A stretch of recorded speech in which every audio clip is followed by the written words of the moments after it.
Hey everyone, Jeff here. Welcome back to another Elder Scrolls Legends Let's Play video. In today's video, we continue our Fall of the Dark Brotherhood storyline. We're still in Episode 1, Enter the Shadows. I teched up a mid-range monk deck, again based on the cards that I have available to me. They're not fantastic, but it curves out pretty nicely, so I'm going to go over that deck tech.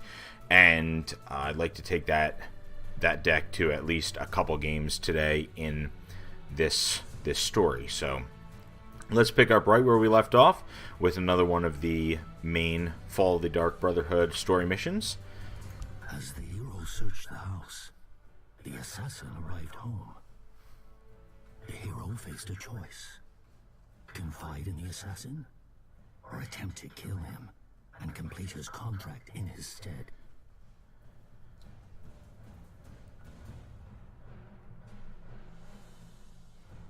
I'm dumbfounded. This is quite a choice.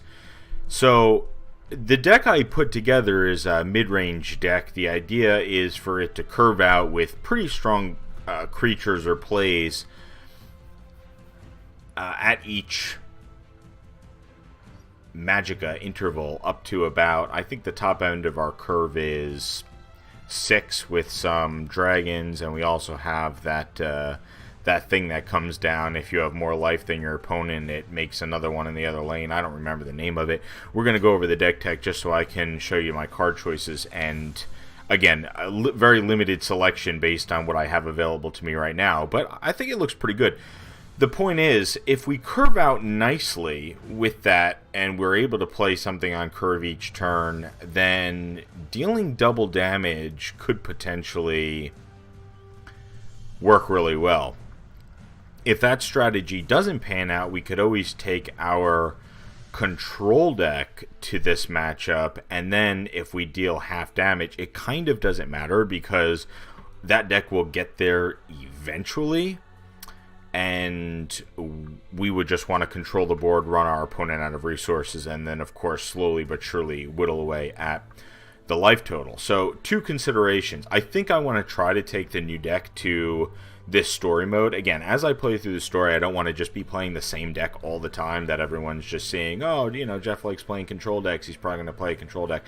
I'm trying to mix it up, again, given the limited card collection I have. So, we'll choose the kill option. I created, like I said, a mid-monk. I teched this up. I'm just going to go over the card choices with everyone real fast. Don't want to spend a lot of time. I have gotten myself extremely familiar with a lot of the cards available to me now. That way I don't have to pause and look at something and read it every single time as I was in the beginning. So I only have one of these. We're going to play it in the one spot, and then in the two spot we have these to keep us ahead of life on our opponents that we can trigger. What is it? Golden Saint. That's the card I was talking about. You'll notice I really like to play sets where I can. So we have Cleric of Kind as Prophecy, a buff, and a solid 2-drop creature. This, which just again drop this on turn 1 using a ring charge. And if this goes unanswered, it could just, I think, take over a game. Plus the Prophecy mechanic, which I mentioned I'm really a big fan of. This for cycling and draw. Prophecy and Guard, solid 3-drop. Again, you know, I don't have a lot of options in these spots, so I'm kind of putting in here what I have. Some removal or some reach. I wish I had more than one of these because I would play 3 because that's what this really wants to be doing. Little bit of reach, card draw if I can get it online. Card draw. This card I have not played with yet. I needed some ways to round out the 4-drop spot, and it just looked like it could be pretty valuable. Maybe help us take a favorable trade on an opponent's guard, or again, just as a prophecy, if it comes down, you could negate an attacking creature for a turn, which also seems good. Hive Defender, because I think you want 3. I unlocked a Serpentine Stalker as a legendary I got in a pack. And again, we only have one. It's not as good as a play set, but the fact that we can move it between lanes to do some trading seems great. We have some removal, we have some reach, we have some removal, we have some removal. Only one of these, again, needed to fill out the 5-drop spot with what I had available to me. This card seems great. Only one of these, but again, gone unanswered. It looks like it might take over the game. Shearpoint Dragon is something that I unlocked in some packs as well, or I opened up in some packs as well. I don't know that it has a ton of synergy with what we're trying to do, but like I said, I just sort of needed to fill out the top end of my curve a bit, and this could definitely kill a weenie creature. It puts a body on board. I don't hate it. I'm not sure that I love it. 6 for a 4/4 doesn't seem great. And then 1 Wild Beast Caller to fill out the top spot as a 2 for 1. So it looks pretty good, and it seems like with what this random map effect is going to do, or this random match effect, we have some reach, we have some aggression, we have a way to possibly take advantage of that double damage effect. So Castus Thorn, shady looking dude.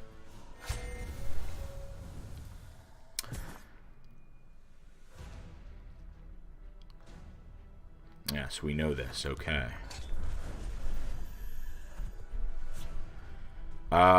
Don't think we want this right now, although we may want to keep that for one of our opponent's huge threats. But if we can get some of this online, gain some health back in this matchup, that seems just excellent. So, alright, 1, 2, 3. And we have it. Wow, what a threat. Hold on a second. Let me respond appropriately to that. I beseech the gods. There we go.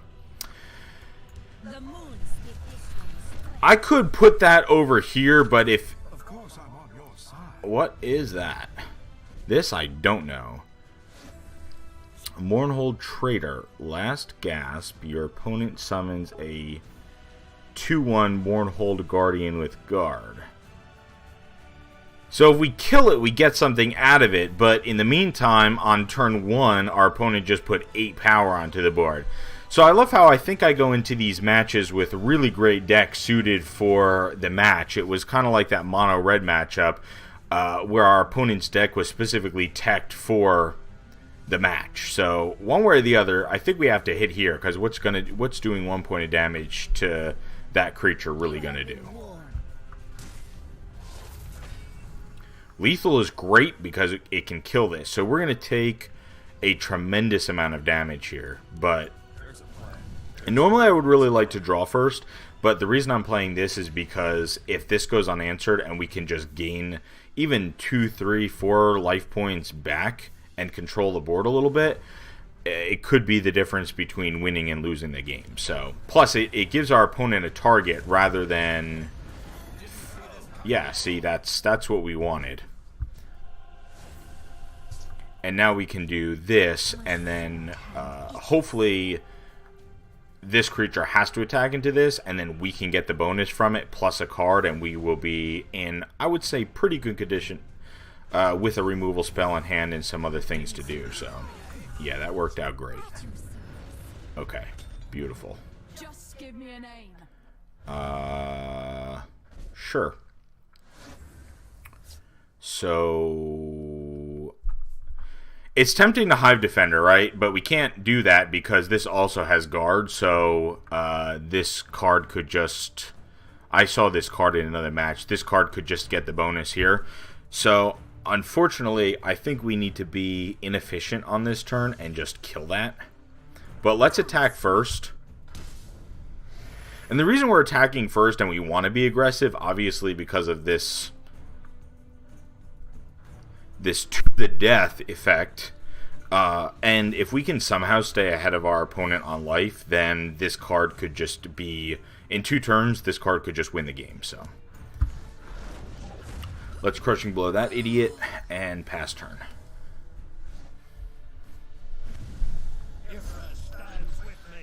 Sure, okay, so that has lethal. That's you know what, I take it back. We will attack. Oh. Just give me a name.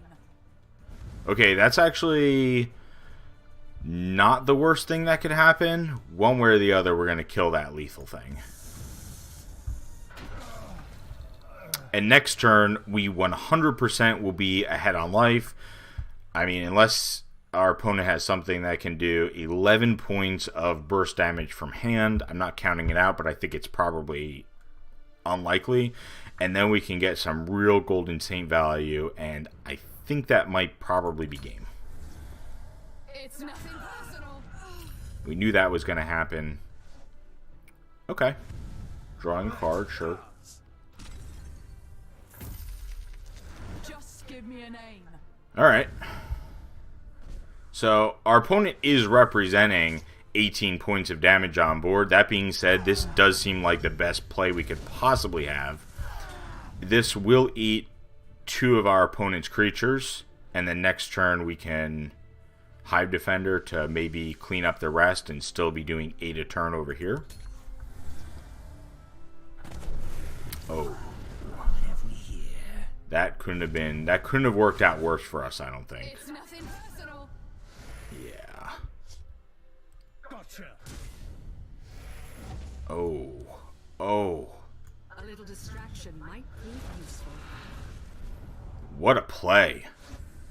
Okay, so let's do some math. We have 8, 16, 20. If our opponent does not hit a prophecy, we have lethal. At the very least, we could always put a Hive Defender over here and still Giant Bat into something to kill it, right? So I think we have to go for it at the very least. Behold my power. And that's it. Giant Bat for the victory.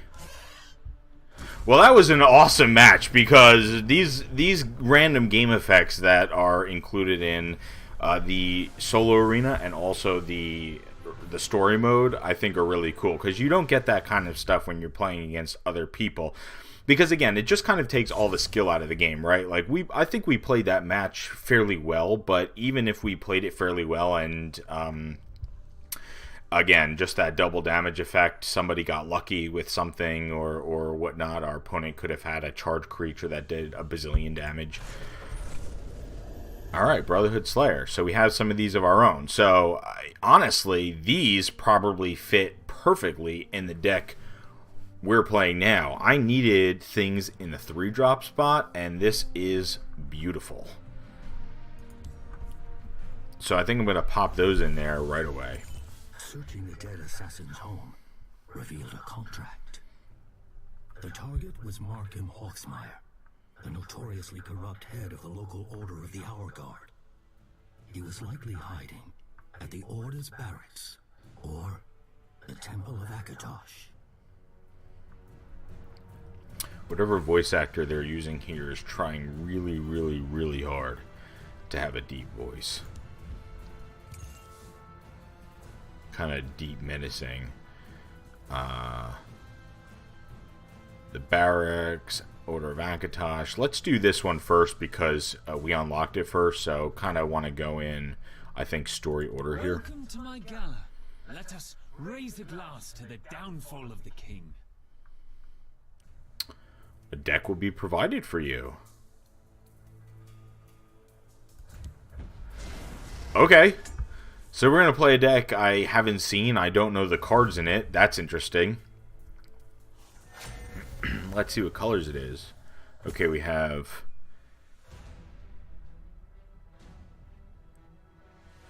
Masquerade Ball Lane. After a creature moves into this lane, give it +1/+1. So does that imply that our deck has move effects? We should probably summon creatures over here and then move all friendly creatures. Okay, so we'll summon creatures over here and then bump them over. That seems reasonable. May I have this dance? So this is at the start of your turn, move a random friendly creature to this lane. Wow.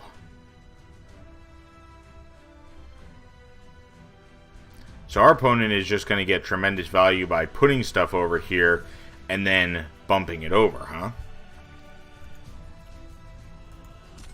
Let's still see what we get with this card. I think it's probably the best play. Okay, cool.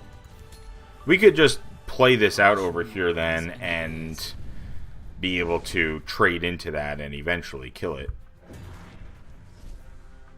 Summon, draw a card, then discard a card. Alright, so I always say that vanilla creatures aren't great, but creatures that do stuff are great, and getting a card deeper into your deck is really good. I think a really valuable effect. I haven't seen this card yet, and this seems like it provides tremendous value, because a lot of times you just have a card that you're not crazy about having, right? Like, maybe I don't want one of these cards, and I can just filter through something. Move another friendly creature in this lane. When a friendly creature moves, give it +1/+1.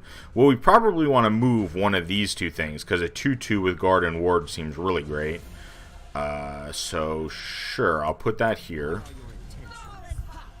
And then next turn, perhaps we can move this over to here and have the 2/2 with Guard and Ward, and that seems really good. Found me out, did you? Yeah. May I have this dance? Alright. Kind of taking a turn off to play. Oh, we have one of our own. Yeah, because I can put this over here and then move this to protect it. May I have this This has dance? to go here, right? So, There are ill winds this way. and then we can just kind of, we can actually even kill this.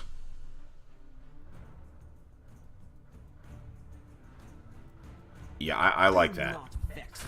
These are probably higher priority kill targets, honestly. Now that I think about it. This day shall be auspicious. Alright, just going crazy. Taking a turn off to play that. Alright, well.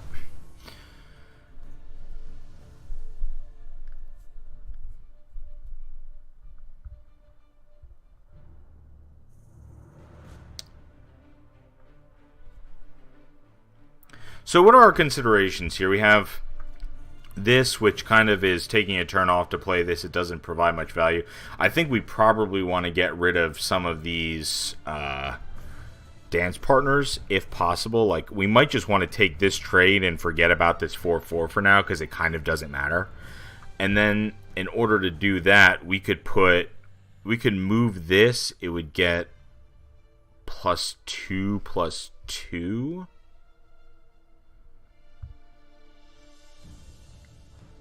Yeah, that seems alright. There are ill winds this way.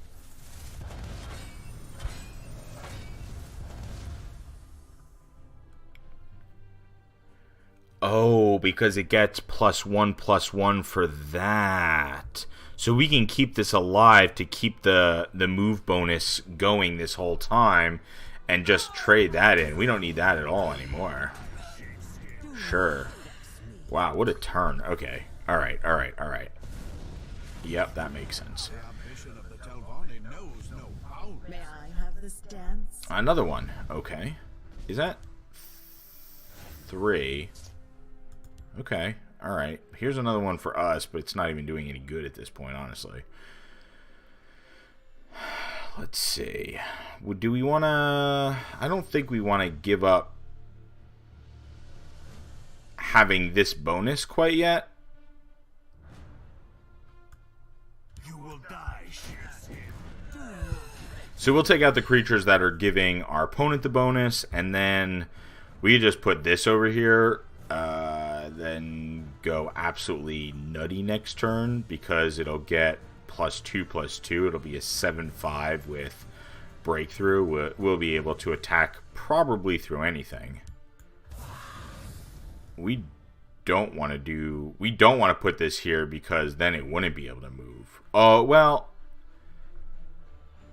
Yeah, let's hold off on this, because if our opponent removes this one, we want to have a backup. See, our opponent played out multiple dance partners in the same lane, and then we were able to remove multiple copies of that card, and now our opponent has lost all the value that that card provides.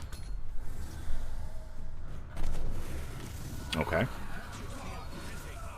Okay.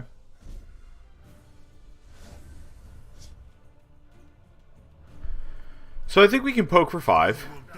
We'll attack first, as we do. We could put a guard here and this here, and then have 2 options for movement. I'm not sure that this is all too great.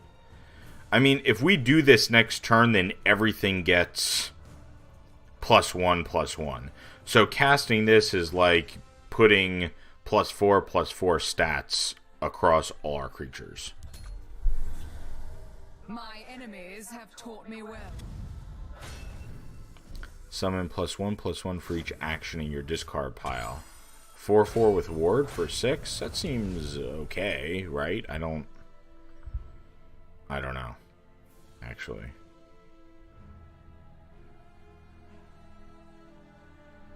We could Grand Ball. We could move everything a bazillion times. Is that what we want to be doing? May I have this dance? Sure. Does this reset them, or can they still attack, do you wonder?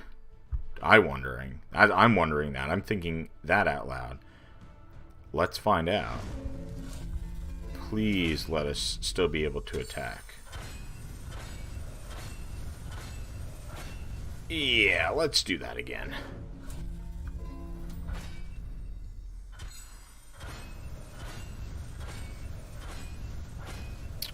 So we have 8, 16, 23. Exactly lethal?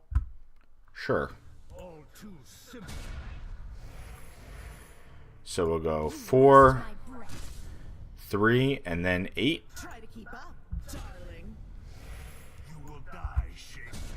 Okay, so in the right shell, that Grand Ball creature, that Grand Ball action spell was nutty good. Did you see that combo off there? Wow. I hope everyone enjoyed watching that match. That was... It was fun to play. It was fun to play. It's always fun to play random stuff that you don't actually know what's going to happen in the game. Alright, move all friendly creatures. Just, like... This card seems so conditional for it to work, but I'm tempted to just try to build a deck with that type of synergy, because we basically, I mean, we had weakened our opponent a bit, but we essentially got an OTK there, right? The princess sent you.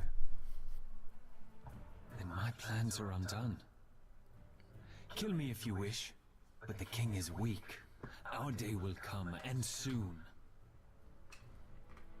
For anyone who's played Skyrim the right way, you know that High Elves and the Thalamor are just evil. Just terrible, terrible people. And you never side with them at all. I played a High Elf in a playthrough of Skyrim, and like basically turned on my own kind, right? They just have that we're better than you mentality. It's a little bit, what's the word I'm looking for? It'll come to me. Not preachy. Let's see. Do we want to go... I guess we go to the barracks next. Guards, to arms! Alright. Armor lane. When a creature summoned here, double its health. Okay. So, for that, I think we play the control deck, because we have a lot of guards. Let's just double check this list.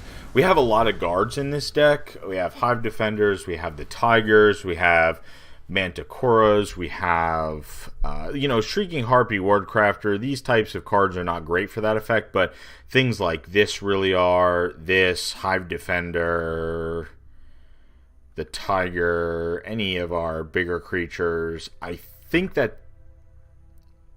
But the problem is then we have to get through creatures that have double toughness, don't we?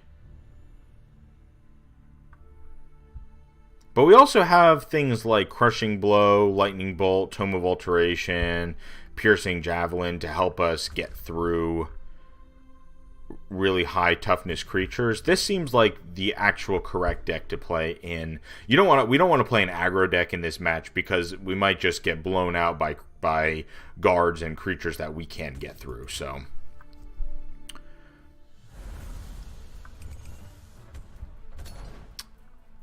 this seems like a good pick for this match. We'll try it.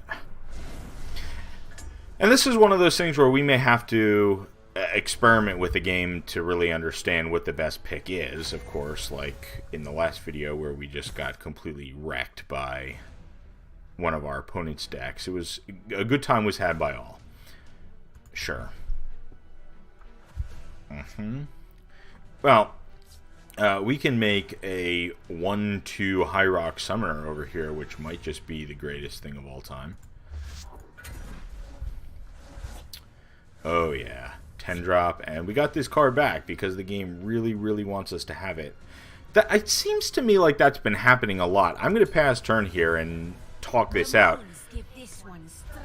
It just seems like when I mulligan a card, or 2 cards, more often than not, I get one of those cards back. And I'm not sure if it's like an algorithm glitch or whatnot, but it does seem that a lot of the times I just get the card back that I pitched. Well, I mean, I'm not upset that they gave me this card back because now it prevents this card from going nutty, but still, that's not the point. Alright, a 3/4 becomes a 3/8. Yeah, see, that's... How are we going to get through that? I don't know. But I will tell you this. We'll kill this for sure. Sure. And we could play this, which would become a 3/4, and then it would not die to that. So let's just do that. Nice to keep the Harpy alive in that trade, honestly. Normally the Harpy would die, so we're getting a little value out of this lane. And our opponent just takes the easy trade. Sure. Yeah. Normally, what would be a terrible card to have in play, just a 0/4 that kind of stalls, ends up being tremendous. That being said, we have Hive Defender, which in this situation is going to be an absolute bomb. Of course, I'm sure our opponent could also have that in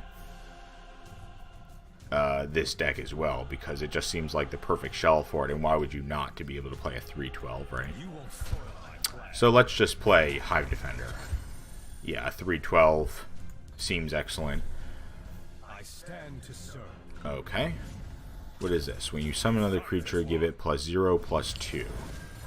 Yeah. Alright. This is a high priority kill because it's getting out of hand really fast. But we can't this turn, like, at all. We have to kill this first. We could Shrieking Harpy something to prevent it from attacking, and also Crushing Blow something. We could Harpy this, Crushing Blow it, and then at least 2 of these trade into this. We have the other trade here. I don't know how good that is, honestly.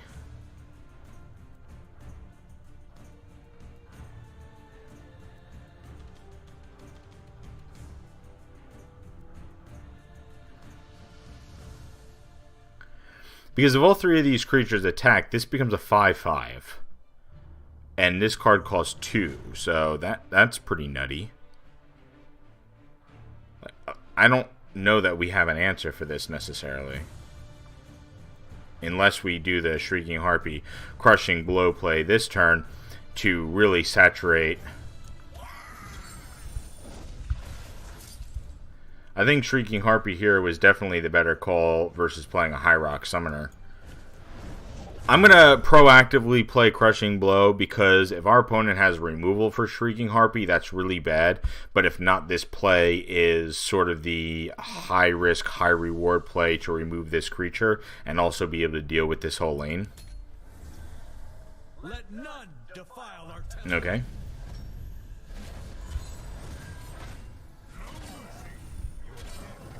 Alright.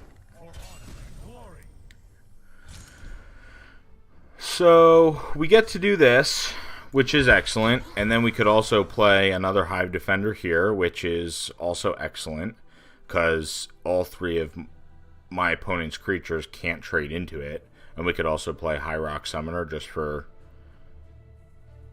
fun times. My friend would like to say hello.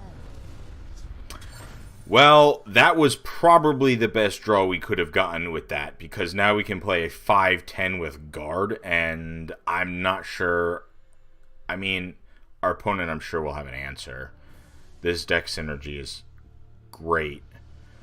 We could do this and just get 3 points closer to killing it, because it would trade favorably. Plus, we've gotten so much value off of this card, right? I mean, 1, 2. I think we got 2, 3, 4 points already off of it. You won't foil my plan. Sure. I stand to serve. Wow. The waters of life. Yeah, so that becomes, what, a 1/5? Yeah, that's good. But it only does 1 damage, so I'm not entirely concerned about it. So we need to kill one of these, or 2 of these if possible. Let's see what we can do here. Let's think about what we can play here. We could go 3/6, draw a card. That doesn't seem to do a whole lot. We could go 5/5. We probably just want to put the 5/5 over here and then try to wreck everything in this lane. In the meantime, we just have to kill this.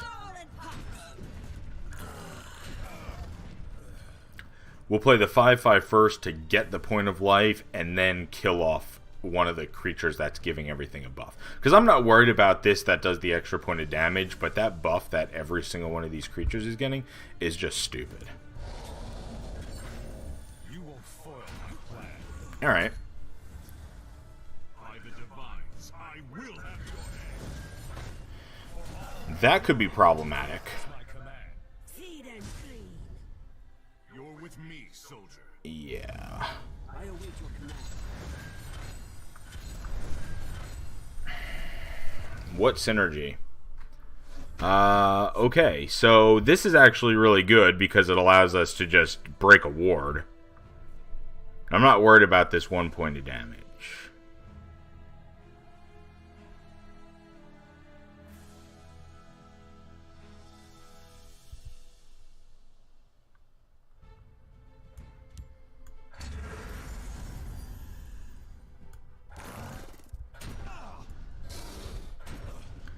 So I guess we break the ward here.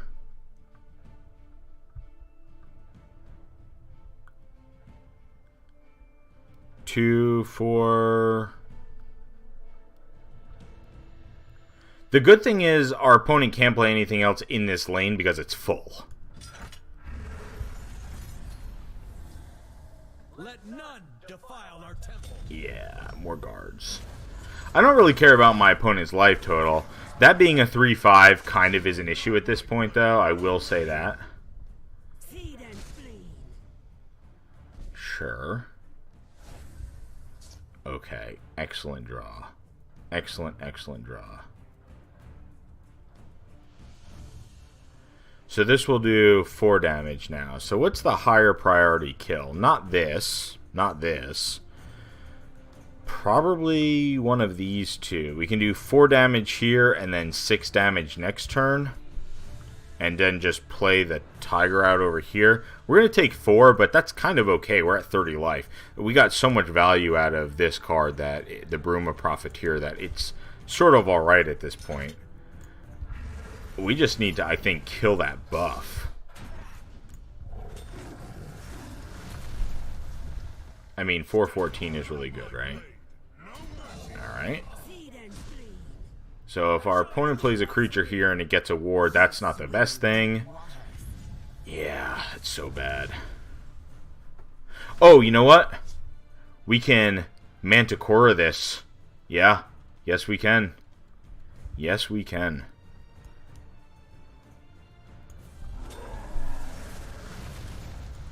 And I'll take another 4. I'm not in love with it, but and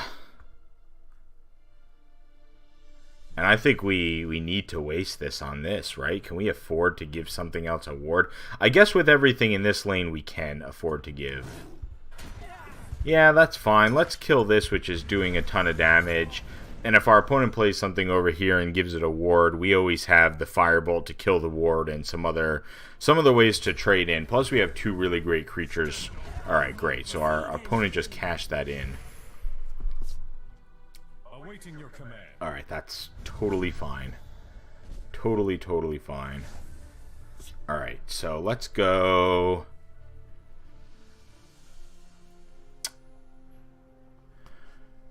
We have 11, so we can go 6, 10, 11. We can go 8, 11. This would do 4 points here, allow that to trade. We could put a creature over here, which would trade over here, plus the Cunning Ally. Maybe we could put over here so we'd have a presence, and then we could just keep guards in that lane so nothing can get through. Let's see if this triggers first. And it does. Well, that's pretty great.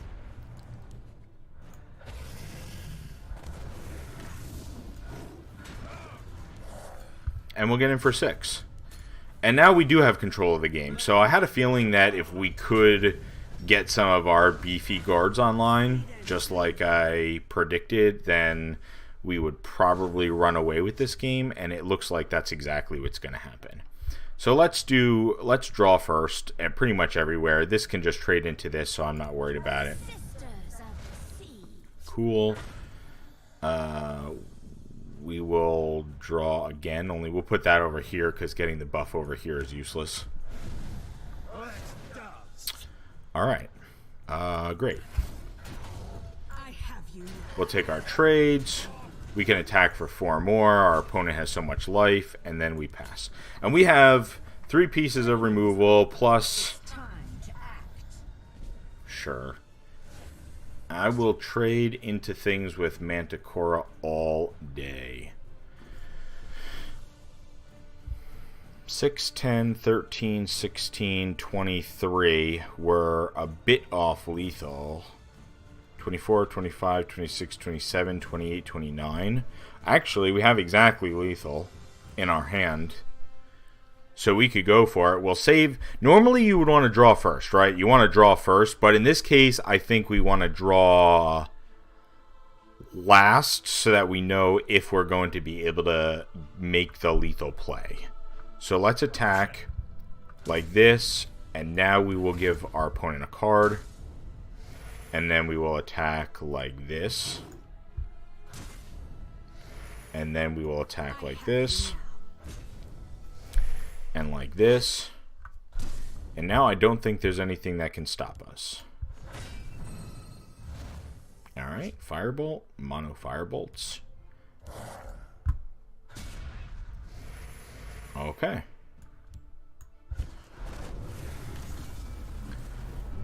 And that's exact lethal.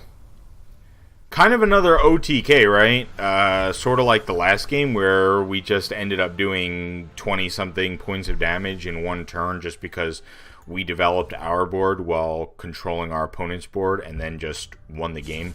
This is kind of what I'm talking about with control decks. The draw-go style of gameplay is so exhilarating. Knight of the Hour, 5 for Prophecy Guard, summon, you gain 3 health. This card seems really great, especially in a control deck where sometimes you do find yourself falling behind on life, right? And if you're facing an aggro deck and you can't keep up with their creatures, this Prophecy, just to pop this, and this lands and you gain 3 life back, plus prevent some other creatures from getting through. Like, I know that this is just a common, but it seems good. I would definitely run it, is what I'm suggesting. There was no sign of Markham. The agent would have to look elsewhere.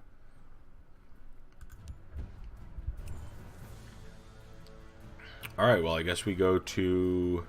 Brother Markham warned us that someone might come for him. Be gone! When a creature is summoned here, gain 1 health. The temple rewards health gain. Okay. So we want to play a creature deck. So I think we want to play this mid-range monk deck again in this matchup. And you know what? Since we know that we want to be gaining health, maybe we cycle in that new card that we just unlocked. Can we put that in here for something easy? Like, the 5-drop spot would be kind of full at that point. Oh, you know what? We need to tweak this anyway because we got... Hold on a second. Yes.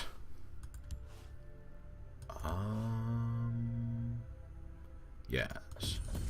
3 of those. Where's that other one that we just unlocked? Here it is. Brotherhood Slayer.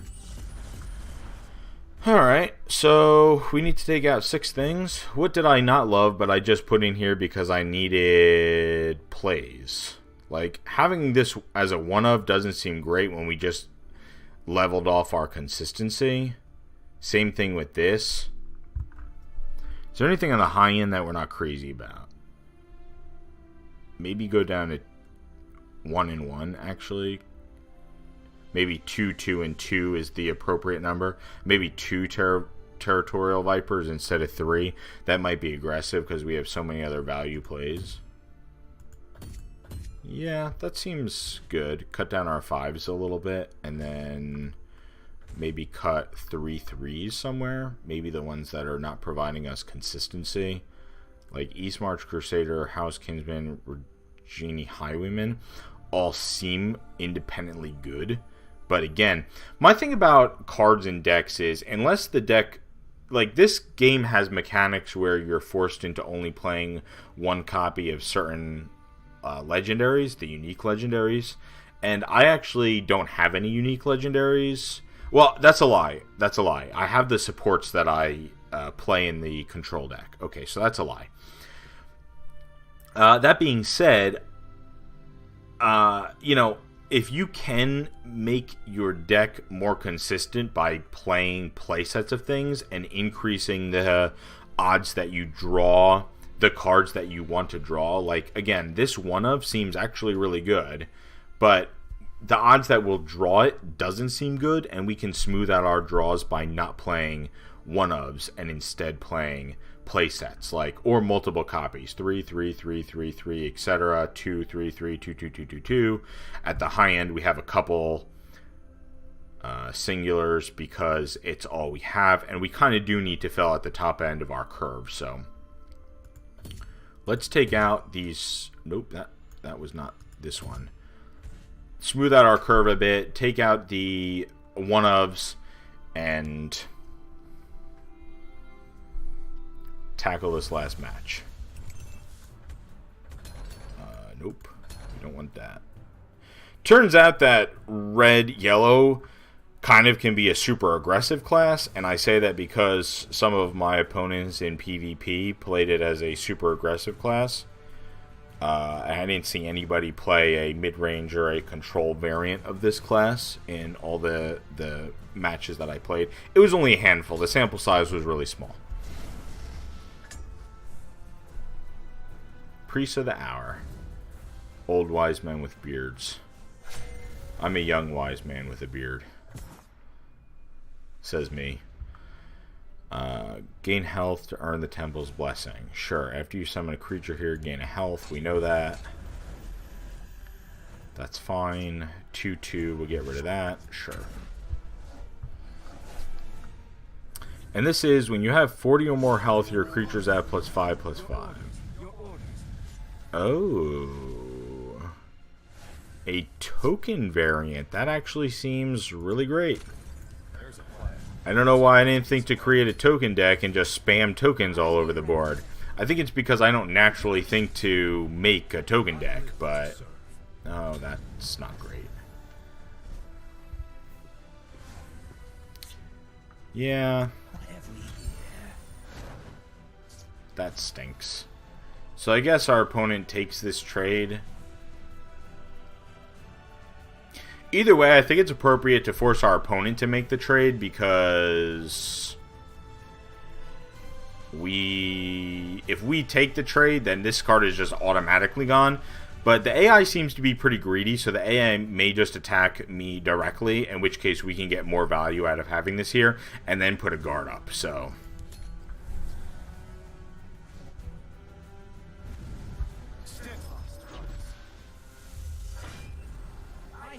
Yeah. Okay. Sure. So we need to make the only play we really can to prevent some damage here. It's not a great play by any means, but we did prevent some damage. You can't defeat us. This day shall be auspicious. Okay, and when they play an action, they will get drained. So it is a pipe dream that we will ever be able to play this card. This is the downside with conditional cards like this. If you can't play them, they're totally dead.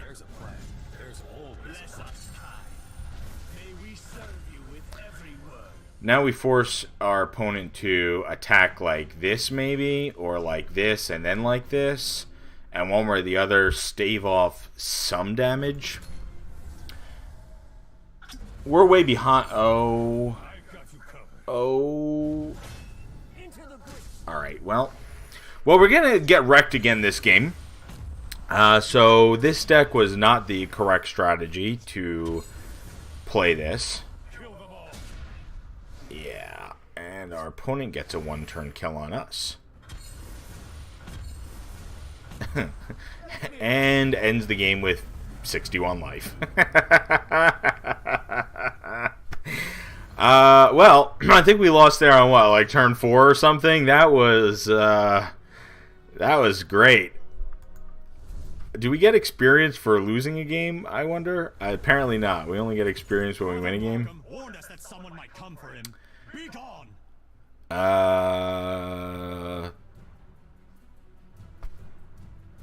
Yeah, so this deck was not the correct strategy.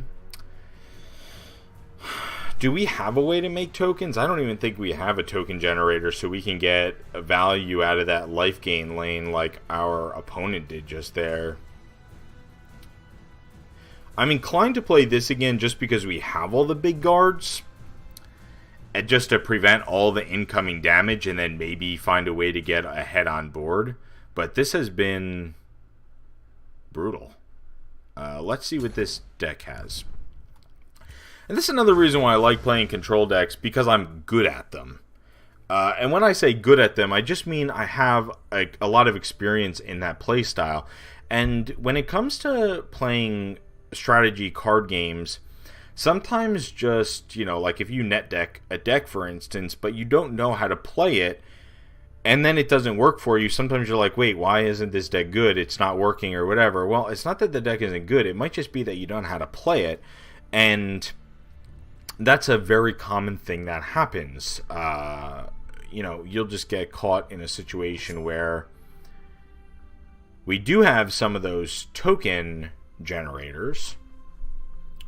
Do we have enough of those token generators to make a viable token deck and maybe close this game out? We could try to beat our opponent at his own game.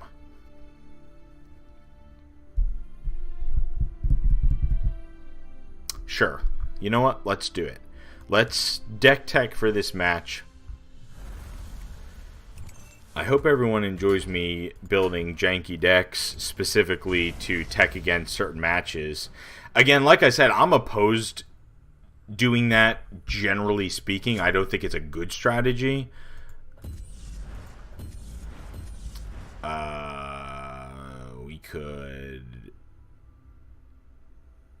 We could put this in, which has Drain as a 1-drop play.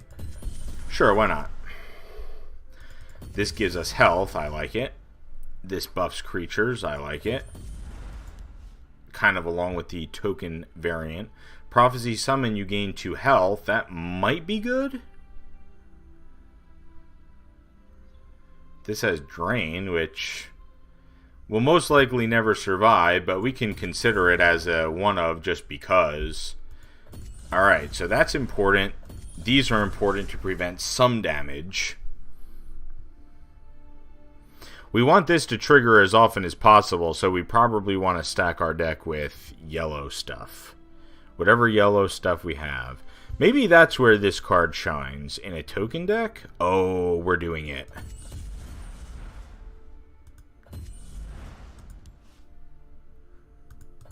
We'll play that because it has the life gain. And we only have half the deck full as of now.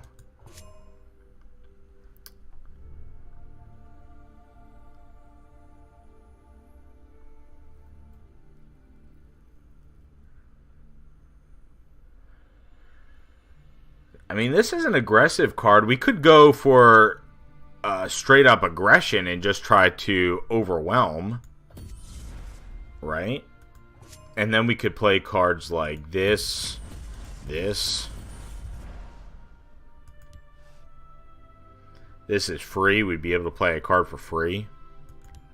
But those buffs that my opponent's creatures were getting were just insane. We really want this to trigger. No, that was a lie. We really want this to trigger. And how many yellow cards do we have? 26.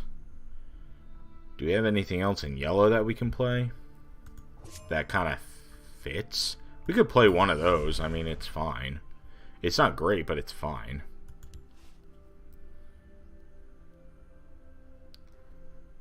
We could play these. Again, they're fine. They're not great, but they're fine. Well, we kind of have 13 2-drops. Let's look at 3-drops. Yeah, the problem is none of these are great. See, this is where just having some extra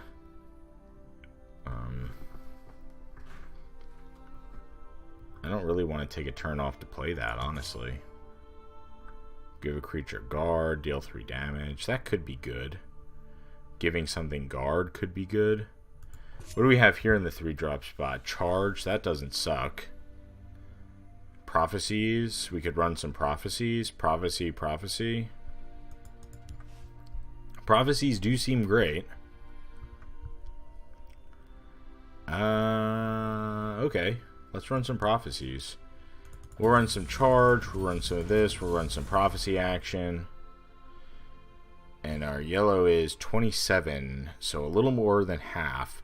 So let's look at 4 and 5 drops now. I think we kind of just want to go yellow for the rest.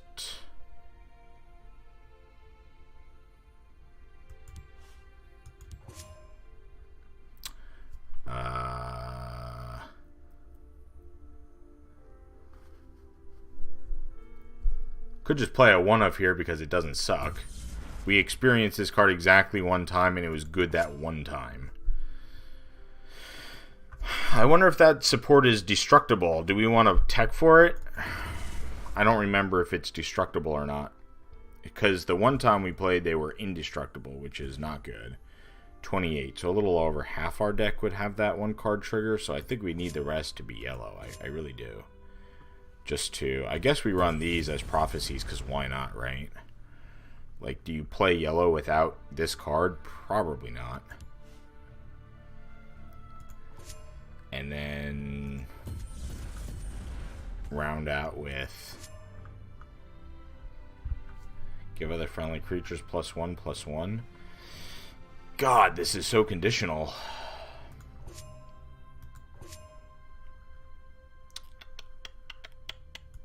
Where are we really missing?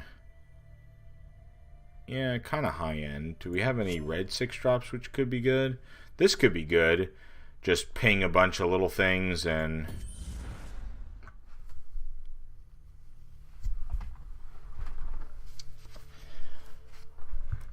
I'm not feeling great about this match.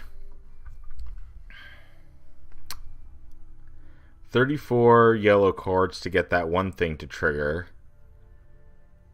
15 prophecies, so... a little under a third of our deck is prophecies. This is where if we had taken that tier card to have a prophecy here, to have that as a prophecy would be really good, I think. I don't think we want any of this. Alright, let's try this again.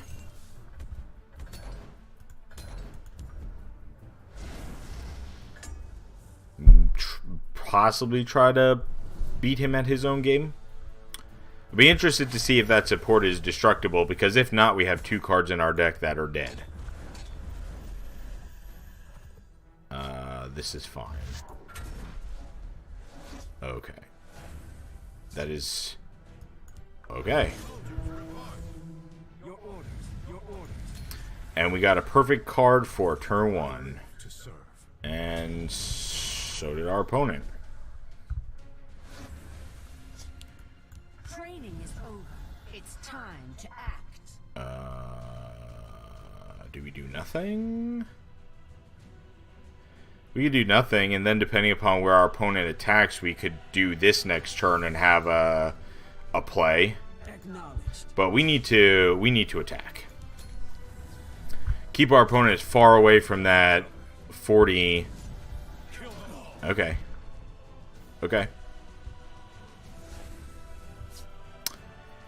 Yeah, that's gonna be sweet, right? That is gonna be sweet. So I think we just do this, and then give itself the buff. That way... oh, that was so stupid. See, this is me not knowing the interactions with the cards or being familiar with the cards. I realized immediately too late that the 5th Legion Trainer would give this +1/+0, so it would automatically be a 3/2 and can trade with this. So I've just essentially wasted this +2/+0 buff when I could have put it like over here, because this is going unanswered and it could keep our opponent off of this support.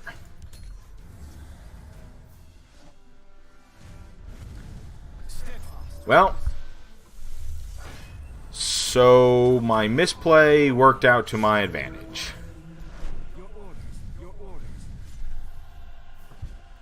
In a huge way. Okay.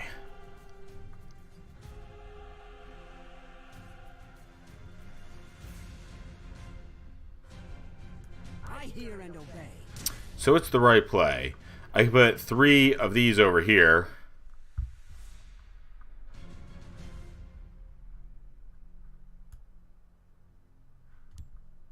Training is over. It's time to act.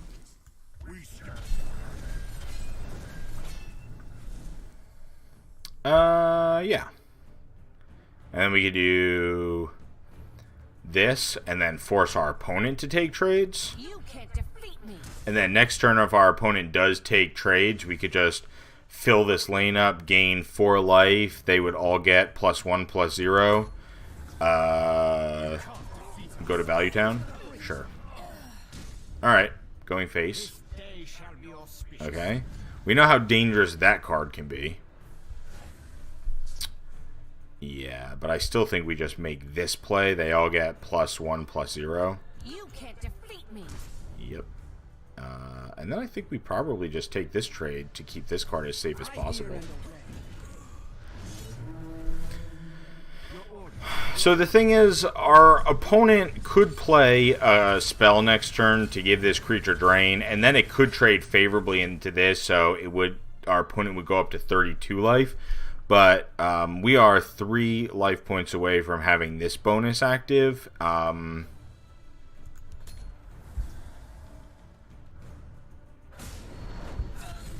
Yeah, that makes sense. Okay. But we're going to be able to make a pretty cool value play here. This is the play that gives us, that uses all of our mana, but this play allows us to take a trade, whittle our opponent down, get 1 point closer to that 40. A little distraction might prove useful. Acknowledged. I hear and obey. Into the breach. And again, if we could just keep our opponent away from that 40 life, that's what enabled him to win last game. That 5/5 buff on, what was it, 6 creatures or something stupid? Believers shall flock to our noble cause. What is this? It's the same avatar that... The moons give this one strength. Okay, well, this is all around bad. I don't know what just happened. So this is, after you play an action, summon a random creature from your deck with the same cost.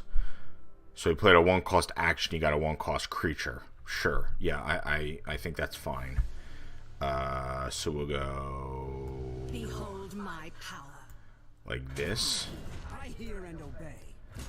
I don't think we want to actually give our opponent another card here. Like, he's far enough off the 40 that I honestly think we just defend this lane and then try to get the buff over here. Like, maybe next turn our opponent puts something here. We need to trade a few creatures in, so we put something else. We go up to 39, etc. Okay. Yeah, see, that's what I'm talking about. Why would you trade in the best creature you have in that lane, and that's the only creature you would trade in?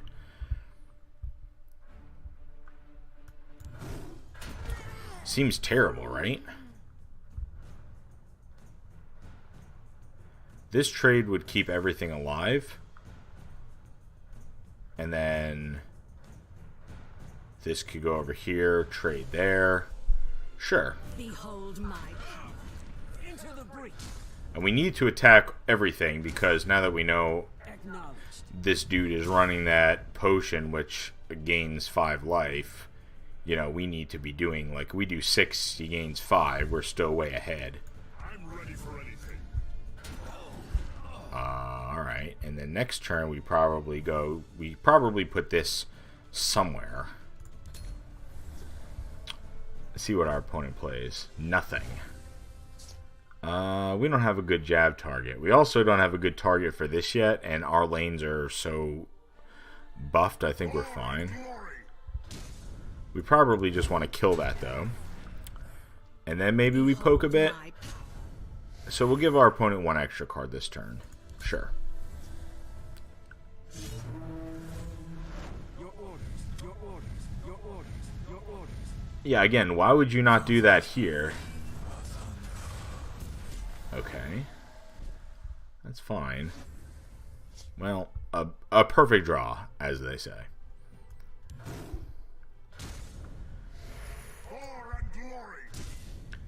So we had our opponent had 2 cards last time, and you see the fuckery that he did with it. This will block literally all 4 of these. Yeah. Into the breach.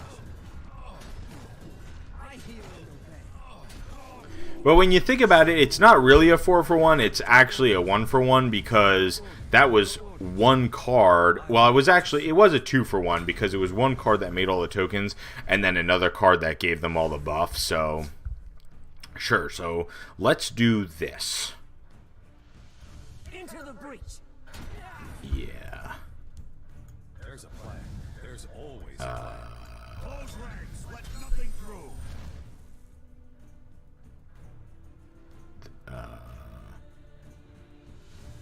Sure, a token. Why not?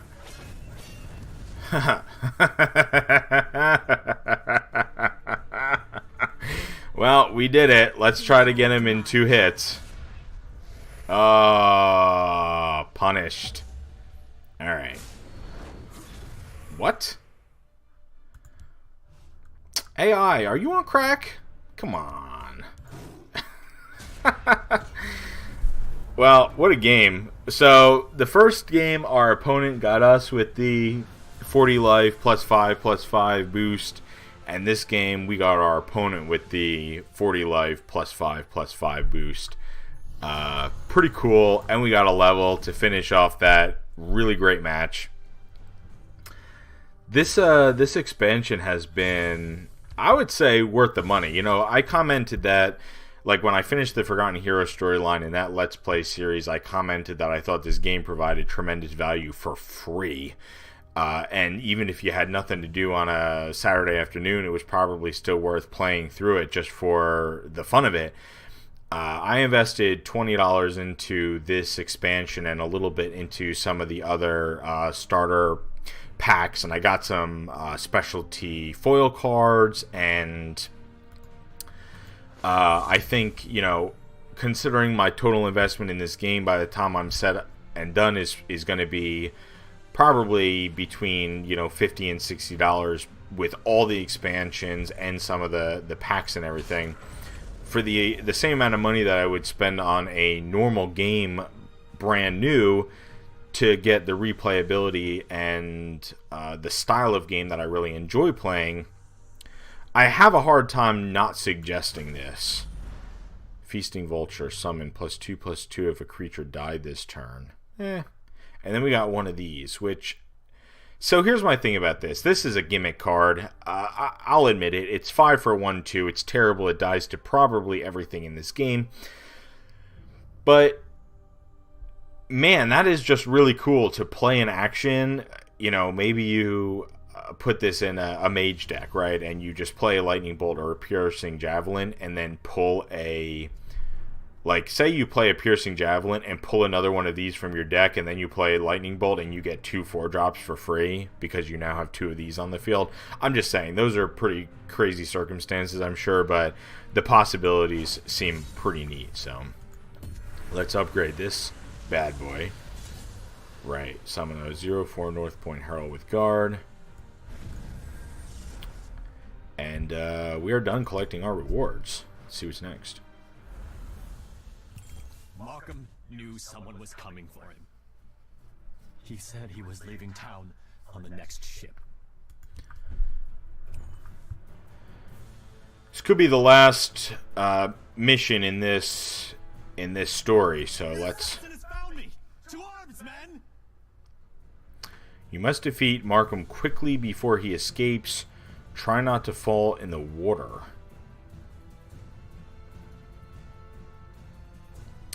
I have a feeling this could be a match that I lose at least once, if not multiple times. So rather than dragging this video out past, you know, the hour-long mark, which we're at now, I'm actually going to cut it off here. We will... I think that this probably is the boss in, you know, the first part of this Dark Brotherhood storyline. So maybe we can do a video specifically just with this boss finale. And like I said, I anticipate probably losing this a handful of times, so may not be as quick a video as just one game. So I hope you enjoyed the gameplay and some of the deck tech in a few of these different unique matches and unique, you know, match circumstances that we were able to play today. As always, thank you for watching, and take care until the next video. Bye.